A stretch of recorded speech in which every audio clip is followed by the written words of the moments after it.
Assalamualaikum warahmatullahi wabarakatuh. Ketemu lagi dengan saya di Hadisan Channel. Oke ya, teman-teman, hari ini kita bahas soal persiapan PAT atau SAT kelas 7 semester genap. Di mana soal-soal ini insya Allah sudah mewakili kisi-kisi dari semester genap. Oke, langsung saja untuk yang pertama. Sebuah mobil memerlukan 15 liter bensin untuk menempuh jarak 240 km. Jika mobil akan menempuh jarak 560 km, maka banyaknya bensin yang diperlukan adalah nomor 1. Ini merupakan soal perbandingan senilai. Ya, langsung saja kita tuliskan 15 liter itu membutuhkan menempuh jarak 240 km. Kalau misalkan yang ditempuh adalah 560 km, misalkan di sini berapa? Misalkan X ya. Kita gunakan perbandingan senilai 15 liter atau 15 per X itu sama dengan 240 per 560 ya. Kita sederhanakan, nolnya kita coret ya. Terus kita kalikan ya. X dikali 24 berarti 24X sama dengan 15 dikali 56 atau X sama dengan 15 dikali 56 dibagi 24. Kita sederhanakan ya. Kita sederhanakan, sama-sama dibagi 3. Di sini 5, di sini 8. Terus sama-sama dibagi 8. 56 dibagi 8 adalah berapa? 56 itu 7 ya. Sehingga X-nya ketemu, X sama dengan 5 kali 7 sama dengan 35. Jawabannya 35 liter yang C. Nah, gampang kan? Oke, kita lanjut untuk soal yang kedua tentang perbandingan. Jadi, soal yang kedua adalah dalam suatu kelas terdapat 36 orang siswa. 15 diantaranya adalah laki-laki. Perbandingan banyak siswa laki-laki dan perempuan adalah. Dalam satu kelas itu kan terdapat siswa laki-laki ditambah siswa perempuan sebanyak 36 siswa. 15-nya laki-laki, berarti di sini 15 ditambah perempuan sama dengan 36. Maka jumlah perempuan adalah 36 dikurangi 15. Ya kan? 21. 21 siswa. Sehingga perbandingan laki-laki dibanding perempuan adalah 15 dibanding 21. Kedua ruas kita bagi dengan 3, yaitu 15 dibagi 3 adalah 5, 21 dibagi 3 adalah 7. Jadi jawabannya 5 banding 7 yang D. Nah, kita lanjutkan untuk soal yang ketiga. Soal yang ketiga, ini soal tentang skala, yaitu perbandingan mencari jarak sebenarnya, jarak pada peta, dan skala. Ya, mungkin teman-teman masih ingat ada yang bilang segitiga ajaib, tapi kalau saya ini enggak ya. Ini sesuatu yang biasa, dimana skala itu kita dapatkan jarak pada peta dibagi jarak sebenarnya, ya kan? Jadi biasanya kan seperti ini kan, ada segitiga terus dibagi menjadi 3. Kita kasih nama dulu ya. Jarak sebenarnya itu JS. JS ini jarak sebenarnya. Terus skala itu pakai S ya. Skala. Terus JP itu jarak pada peta. ya kan? Jadi kalau kita mau mencari, sebenarnya kan seperti ini. Skala itu kan jarak pada peta dibagi jarak sebenarnya kan. Nah, itu ada posisi di sini. Skala ini JP, ini JS. Sudah itu aja yang sebagai kita patokan. Jadi kalau misalkan nanti kita mencari JP, ya tinggal dikalikan aja skala dikali jarak sebenarnya. Ya, gampang sebenarnya. Oke, langsung saja kita aplikasikan ke soal nomor 3 dan nanti soal nomor 4. Di mana soal nomor 3 itu ada skala. Skalanya itu 1:1.200.000 ya. Terus ada jarak peta. Jadi jarak peta itu 8 cm. Maka berdasarkan di sini kan kita mencari jarak sebenarnya ya. JS itu adalah JP dibagi S, ya kan? Jarak pada peta itu 8 dibagi. Nah, biasanya kesalahan ada di sini. Skala itu 1:sekian, bukan langsung 1.200.000 ya. Jadi di sini ditulisi 1:1.200.000. Setelah itu baru kita gunakan pembagian dengan pecahan, dibalik kan? 8 dikali 1.200.000 per 1. Ini hasilnya 1.200.000 dikali 8 itu adalah 9.600.000 ya. Satuannya senti. Kalau kita jadikan kilometer, dari senti ke kilo itu naik 5 tangga. Nanti bisa dibaca lagi tangga kilometer itu ya. Jadi seperti itu. Naik 5 tangga berarti nolnya kita coret sebanyak 5. Jadinya 96 kilometer. Jawabannya yang C. Nah, segitiga ajaib ini juga kita terapkan di soal nomor 4. Berapakah skala pada peta? Skala pada peta, untuk mencari skala itu adalah jarak peta dibagi jarak sebenarnya. Nah, jarak pada peta itu 20 cm. Ya kan? Jarak sebenarnya itu 600 km. Yang di bawah itu satuannya kita samakan menjadi senti. 600 kilo ditambahi kilometer ke senti. Kilo ke senti itu turun 5 tangga. Sehingga kita tambahi 0 sebanyak 5. 1, 2, 3, 4, 5 senti ya. Setelah itu kita sederhanakan saja. Ya kan? Nolnya dicoret. Terus ini sama ini 1, 3. Sehingga skalanya adalah 1 dibanding 3 juta.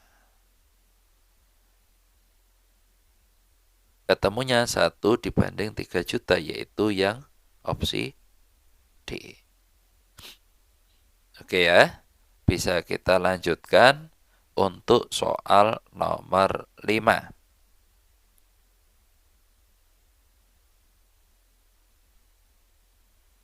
Soal nomor 5. Seorang peternak ikan mempunyai persediaan pakan yang cukup untuk 80 ekor ikan selama 15 hari. Jika jumlah ikan bertambah 20 ekor lagi, persediaan pakan akan habis selama berapa hari? Jadi nomor 5 ini merupakan soal perbandingan berbalik nilai ya. Perbandingan berbalik nilai cukup kita tuliskan aja. Untuk yang pertama itu ada keterangan kalau 80 ekor itu akan habis 15 hari. Ya. Jika jumlah ikan bertambah 20 ekor, otomatis jumlah ikannya itu 80 ditambah 20. biasanya kesalahannya ada di sini. Nah, biasanya ditulis langsung 20 ya. Nah, ini misalkan X hari. Maka kita gunakan perbandingan berbalik nih nilai. Perbandingan berbalik nilai itu hanya salah satu ruas saja yang kita balik ya. Misalkan saya gunakan yang sebelah kanan, yang perbandingan harinya yang kita balik ya.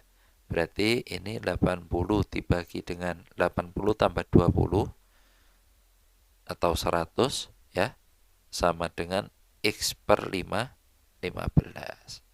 Kita sederhanakan, coret-coret ya. Terus ini dicoret, dibagi 2 adalah 4, dibagi 2 adalah 5. Sehingga menjadi 4 kali 15 sama dengan 5X ya, tak tulis dulu. 5 kali X sama dengan 4 kali 15. X-nya adalah 4 kali 15 dibagi 5. Coret-coret 3. Sehingga 4 kali 3 adalah 12 hari.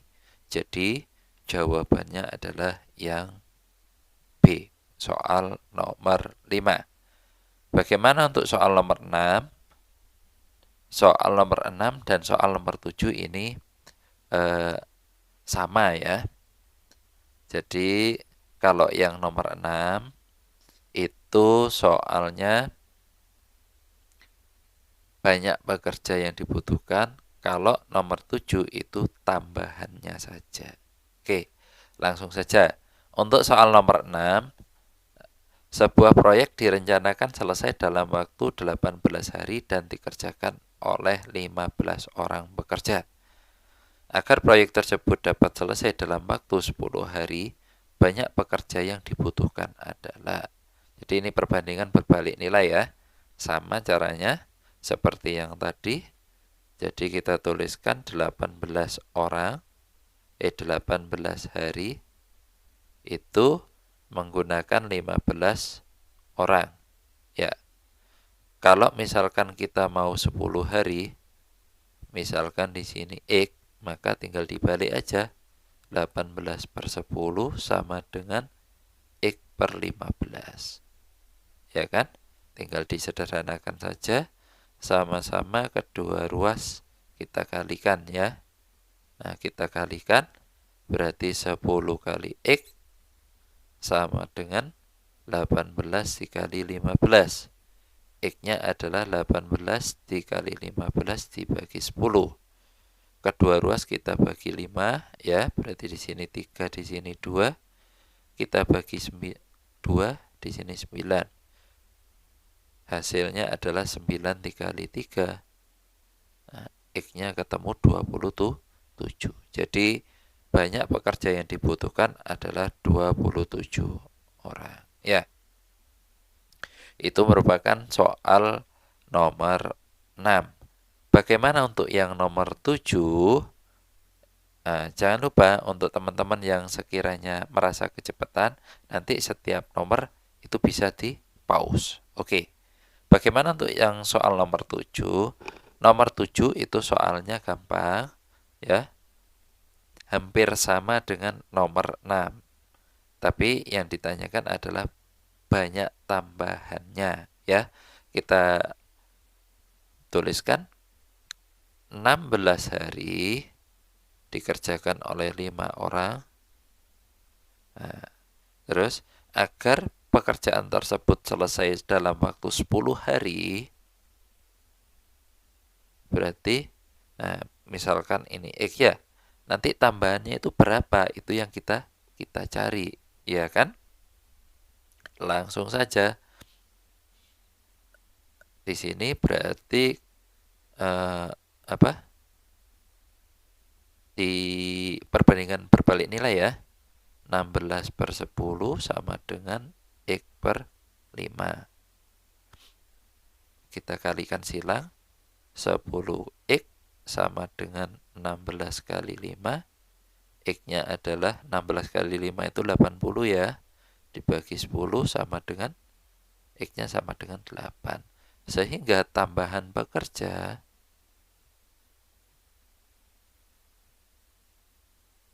bekerja itu sama dengan 8 dikurangi 5 sama dengan 3.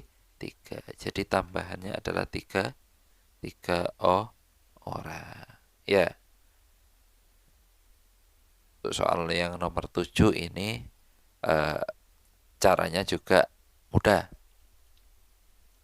Oke, kita lanjutkan untuk soal yang nomor 8. Soal nomor 8 ini tentang aritmatika sosial, di mana aritmatika sosial ini nanti yang eh, kita tampilkan itu ada yang terkait jual beli, untung rugi, terus ada bruto neto tara maupun eh, prosentase keuntungan, terus ada juga bunga tunggal. Oke, langsung saja kita bahas yang nomor 8 ini tentang keuntungan. Harga beli sebuah kaos adalah 40.000 dan keuntungannya 20%. Keuntungan dalam rupiah adalah, kita tinggal hitung aja ya. Jadi, untuk mencari untung, ganti. Berarti untung, berarti apa? 20% kan? 20%. Dari apa? Dari harga beli. Atau 20/100 dikali 40.000. Kita sederhanakan. Coret, coret, coret ya. Berarti jawabannya 2 dikali 4.000 adalah 8.000. Mudah kan? Jawabannya adalah yang C. Bagaimana untuk yang nomor 9? Untuk nomor 9, di sini diketahui bruto 1 dus barang pecah belah adalah 36 kg dengan tara 3,25% dari bruto. Berat neto 5 dus tersebut adalah, jadi bruto itu kita tahu adalah berat kotor ya.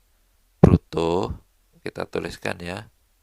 Berat bruto itu adalah berat kotor.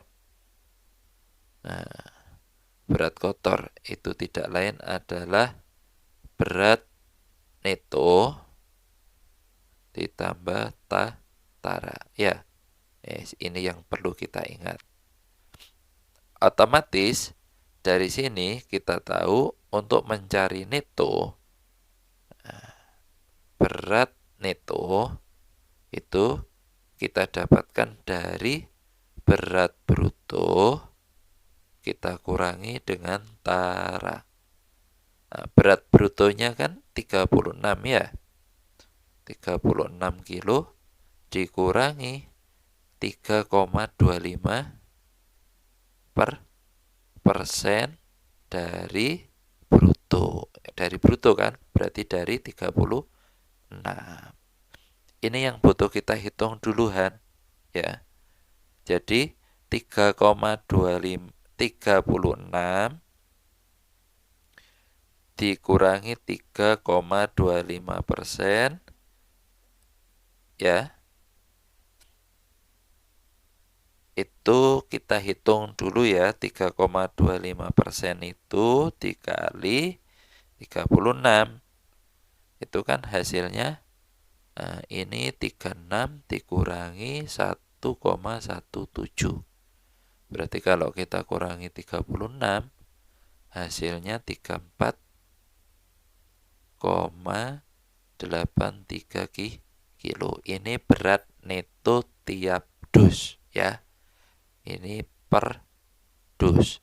Karena ditanyakan 5 dus, berarti berat neto total, berat neto seluruhnya sama dengan 5 dikali 34,83. Ya, jadi 5 dikali 34,83. Hasilnya adalah 174,15 kg. 174,15 kg. Berarti jawabannya yang C. Ya, mudah kan? Oke. Nah, saya kira ini tidak ada kesulitan ya. Bisa kita lanjutkan untuk soal yang nomor 10. Seorang pedagang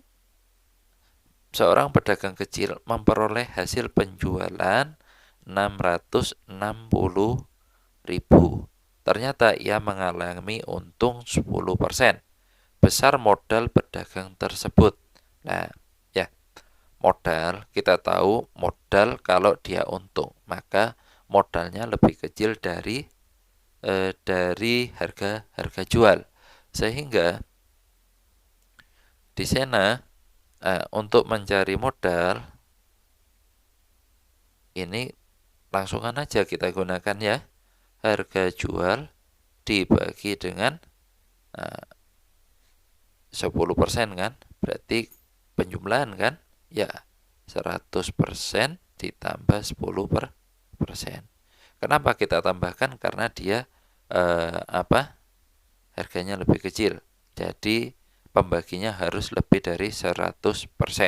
Sehingga di sini 100% ditambah 10%. 10%-nya itu dari untung. Kita masukkan harga jual 660.000 ya, dibagi 100 ditambah 10 adalah 110% ya, per 100 nanti ya. Nah, jadi 660.000 dibagi 110 ya, per 100, berarti ini dikali 100. Tinggal dicoret aja ya. Ini dicoret 6 kan. 6.000 dikali 100 berapa? Berarti 600.000. Jadi modal yang dibutuhkan oleh seorang pedagang adalah 600.000. Kita lanjutkan untuk nomor 11. Nomor 11 ini juga membahas tentang keuntungan. Nah, kalau dilihat-lihat mulai tadi kok untung terus ya, kapan ruginya ini? Wah, ini yang butuh kita cermati lagi ya. Tidak apa-apa. Cara menghitung rugi kurang lebih hampir sama ya. Oke, nomor 11. Baim membeli beras dengan harga 300.000 per 25 kilo. Kemudian dia tiap kilo dia jual dengan harga 14.000. Maka keuntungan yang diperoleh Baim adalah, jadi kita tinggal bagi aja sebenarnya ya. Jadi kita tuliskan harga beli tiap kilogram. Otomatis di sana tinggal bagi aja, modalnya kan 300.000 ya, dibagi dengan banyaknya beras yang dia dapat ya. 300.000 dibagi 25, tinggal disederhanakan saja ya. Kalau kalian kebingungan ngitung ya dihitung pakai porogabit kan. Kalau tidak bingung ya sudah tinggal dihitung aja. 300 dibagi 25 itu 12, berarti ini 12, nolnya 3 ya, 12.000. Jadi per kilo dia Baim membelinya seharga 12.000. Karena dia menjual dengan 14.000, maka dia untungnya kan 14.000 dikurangi 12.000 sama dengan berapa itu? 2.000 ya. Nah, per kilogram. Jadi untung per kilogramnya adalah 2.000, maka untung total, keuntungan seluruhnya sama dengan berapa? 25 dikali 2.000 sama dengan 50.000. Jadi jawabannya yang C. Yang C. Oke. Saya kira untuk nomor 11 ini tidak ada masalah ya, karena hitungannya insya Allah lumayan gampang. Kita lanjut untuk soal nomor 12. Pak Surya membeli sekarung tomat dengan bruto 100 kg dan tara 4%. Jadi 4%-nya ini kita hitung dari bruto ya. Harga tomat tersebut adalah 20.000 tiap kilonya. Berapa rupiah Pak Surya harus membayar tomat tersebut? Kita tinggal hitung aja neto, berat netonya atau berat bersihnya, berarti kan berat bruto dikurangi tara. Nah, berat brutonya adalah 100 kilo dikurangi 4% dari 100 kilo. Nah, tinggal dihitung aja ya. Berarti ini 100 dikurangi 4% itu berarti 4 kilo. 96 kg untuk neto. Nah, 96 kg untuk neto. Sekarang jika harga per kilonya adalah 20.000, maka harga beli tomat seluruhnya ya. Harga tomat seluruhnya berarti 96 dikali dengan 20.000. Ya. 96 dikali 20.000. Ya sudah, tinggal ngalikan aja. 192 kan? 96 kali 2 itu 192. Nolnya 4. 1,123. Nah, jadi 1.920.000. Jadi jawabannya yang B. Untuk soal tentang aritmatika sosial, saya kira cukup.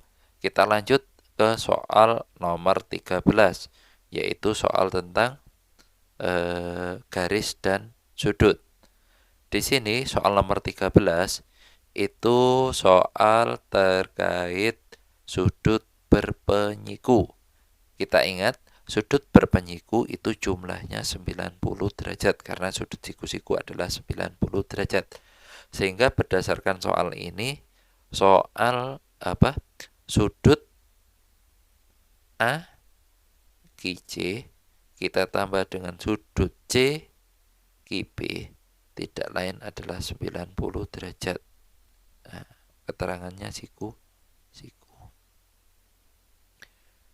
A Ki C adalah 6X plus 4 ditambah yang di sini 5X plus 9 sama dengan 90 derajat ya. Ini ada kesalahan di opsi ini. Harusnya bukan 34 tapi 44 ya. Bisa diperbaiki nanti. Kita tambahkan dulu ya. 6X sama 5X adalah 11X. 4 tambah 9 adalah 13 sama dengan 90 derajat. Nah, 11X sama dengan 90 dikurangi 13 sama dengan berapa ini? 77 ya. X-nya ketemu 77 dibagi 11. X-nya ketemu tuh 7 derajat. Yang ditanyakan apa? B Ki C. Sudut B Ki C sama dengan 5X plus 9. Nah, 5 kali 7 plus 9. 35 plus 9 adalah 44 derajat. Ya, jadi harusnya di sini ada pilihan 44. Mungkin dia salah ketik. Oke, kita lanjutkan untuk soal yang nomor 14. Soal nomor 14 adalah sebagai berikut ya. Nah, di sini soal nomor 14 ini merupakan penerapan sudut yang saling bertolak belakang. Ingat, sudut yang bertolak belakang itu besarnya sama. Jadi Dari sini kita kasih keterangan ya. Sudut bertolak belakang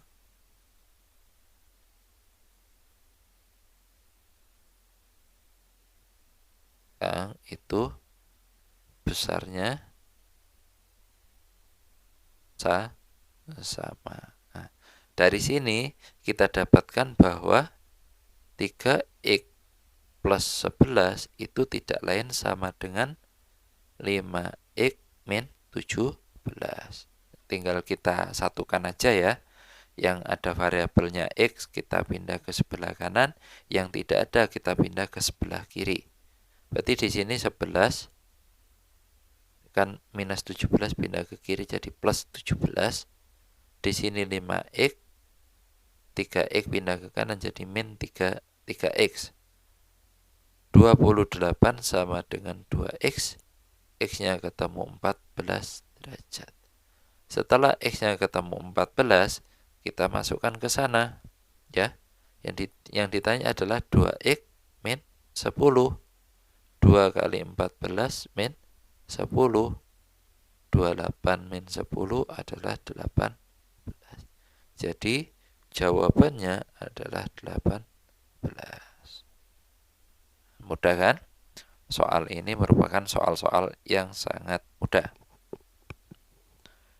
Kita lanjutkan ke soal yang nomor 15. Nah, kedudukan garis. Ini kedudukan garis ya. Kedudukan garis EF dengan garis GH pada kubus A, B, C, D, E, F, GH. Berarti kita harus gambar kubus ini. Kita pakai sketsa ya.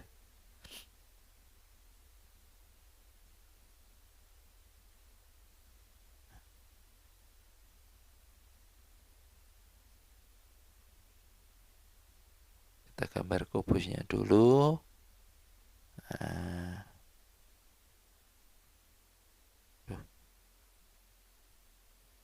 ya, meleset. Ya. Alhamdulillah sudah jadi kubusnya. Kita kasih nama ya. A, B, C, D, E, F, G, H. A, B, C, D, E, F, G, H.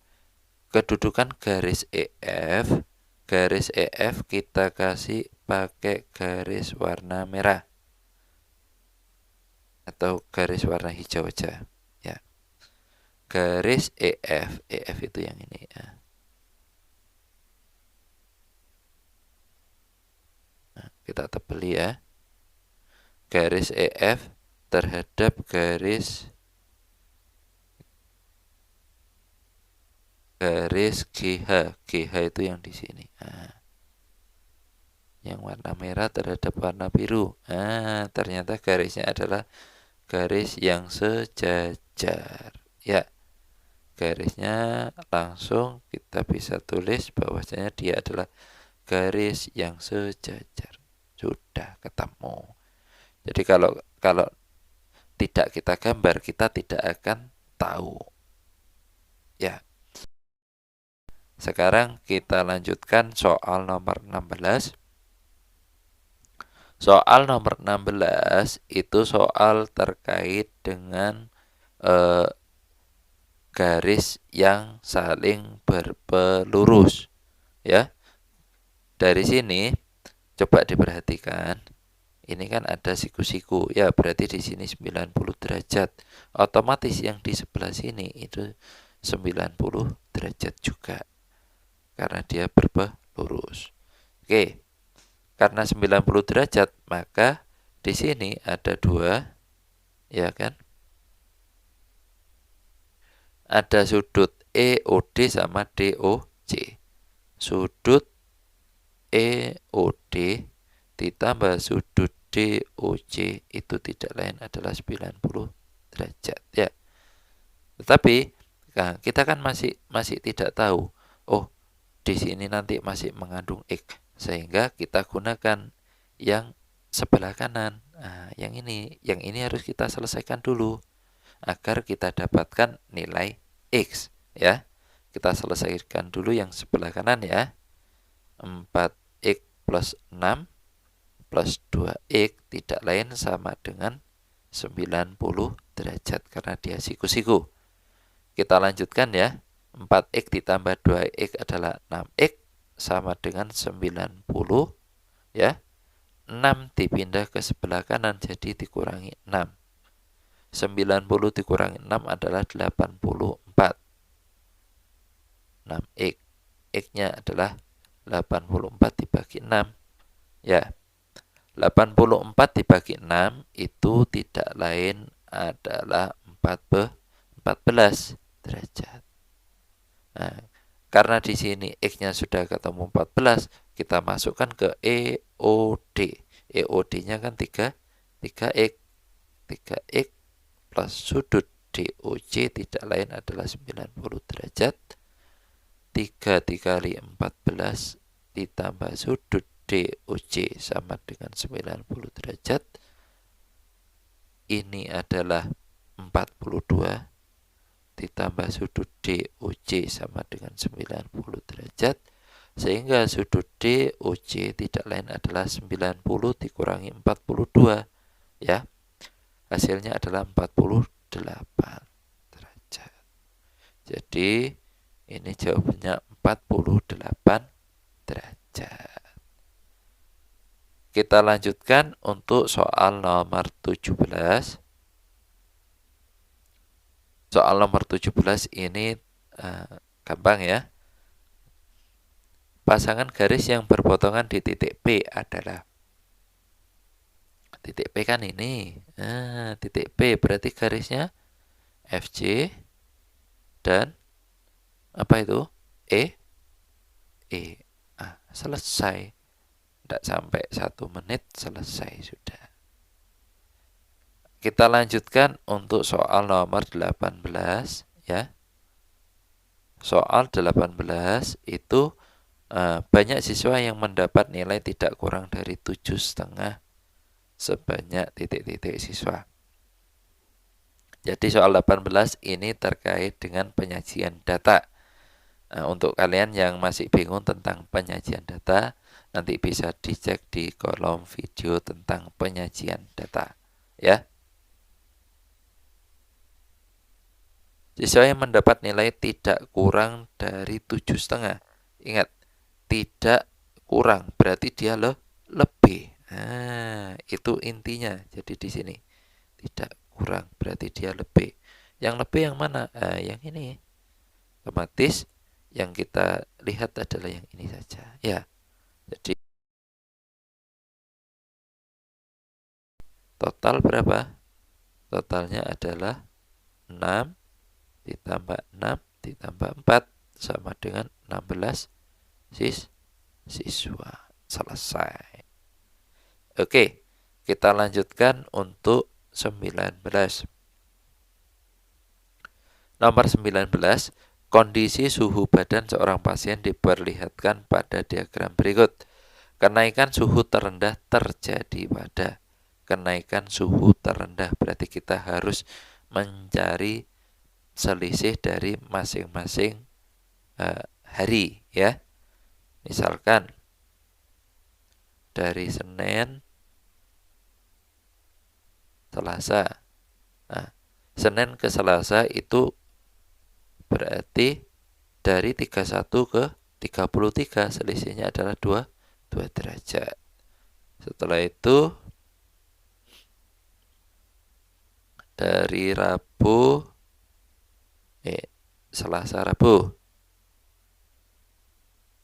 Selasa Rabu berarti dari 35 ke 33 ya 2 derajat mengalami kenaikan.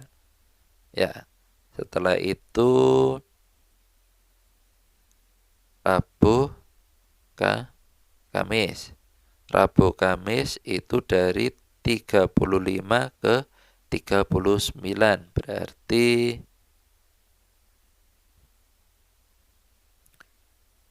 4 derajat ya, 4 derajat. 35 ke 39.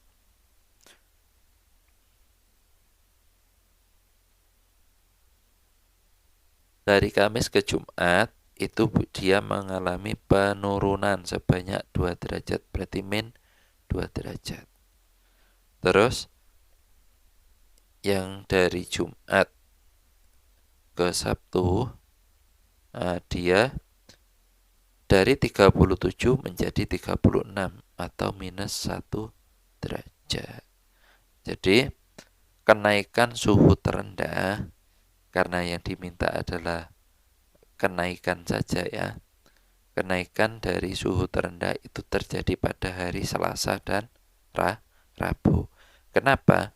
Karena untuk hari Selasa dan Rabu itu adalah mulai dia mengukur suhu. Jadi jawabannya yang ini. Untuk hari Senin Selasa bagaimana? Di sini posisinya grafiknya putus. Ya kan? Kalau grafiknya putus, meskipun di sini ada perpaduannya, itu artinya dia Senin Selasa tidak masuk hitungan, tidak dihitung. Nah, jadi dia tidak uh, datanya tidak digunakan untuk yang hari Senin. Itu maksudnya. Ya. Oke, untuk nomor 19 saya kira cukup. Kita lanjut ke soal nomor 20, yaitu soal yang terakhir tentang penyajian data juga. Sajikan, perhatikan data jumlah penduduk suatu desa pada tabel di bawah ini. Sajikan data di atas dengan diagram lingkaran. Untuk soal nomor 20 berarti teman-teman membutuhkan nanti yang namanya derajat ya. Kita bisa menggunakan rumusnya, misalkan untuk yang derajat untuk yang tahun 2018 berarti nanti 300 per. Nah, sekian ya. Jadi ini harus kita jumlah dulu ini. Ya, kita jumlah ya. Ini 550, yang di sini 700, yang di sini 750 ya.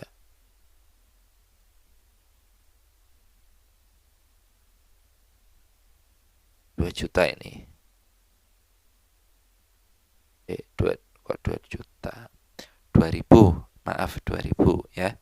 Jadi ini tinggal ditulis saja, berarti pembaginya 2000 dikali 360. Kenapa 360?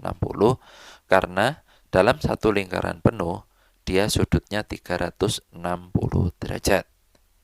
Ya, tinggal kita coret saja. Coret, ya. Terus di sini dengan ini dicoret 18. 18 dikali 3 adalah 54 derajat untuk yang tahun 2008. Tahun 2019 ini caranya juga sama ya. Berarti 250 dibagi 2000 dikali 360 derajat ya. Jadi caranya sama, nanti bisa dilanjut sampai tahun 2023, yaitu sebanyak 350 per 2000 dikali 360 derajat ya. Jadi ini nanti silakan dilanjut sendiri ya, karena saya kira itu jawabannya mudah sekali. Tinggal dilanjut, nanti ketemu hasilnya, derajatnya. Setelah ketemu derajatnya, maka teman-teman tinggal membuat diagram lingkaran sesuai derajat yang sudah diketahui. Dengan apa? Dengan cara menggunakan busur ya. Atau teman-teman bisa juga menggunakan program yang namanya Excel. Mungkin itu saja untuk pembahasan persiapan PAT kelas 7 terutama untuk yang melakukan atau di sekolahnya sudah menerapkan kurikulum Merdeka edisi revisi. Ya, mungkin itu saja yang dapat kita bahas untuk pertemuan hari ini. Kurang dan lebihnya mohon maaf. Assalamualaikum warahmatullahi wabarakatuh.